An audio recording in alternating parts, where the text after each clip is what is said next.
Alam mo kung ano yung maganda kapag nasa probinsya ka? Yung parang sobrang layo mo sa problema.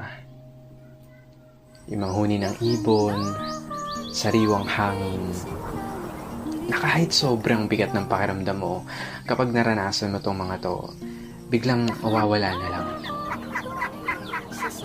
Yung magagandang tanawin, tapos yung palaya na ginawa niyong palaruan ng mga kaibigan mo. Sarap talagang mumuhay sa probinsya, no? Yung para talagang napakalayo mo sa problema. Yung parang napakalayo mo sa malupit na sistema ng mundo. Na kapag nasa probinsya ka, mararamdaman mo talaga yung halaga ng sarili mo kesa sa iba. At mapapasabi ka na lang na there's no place like home or like probinsya.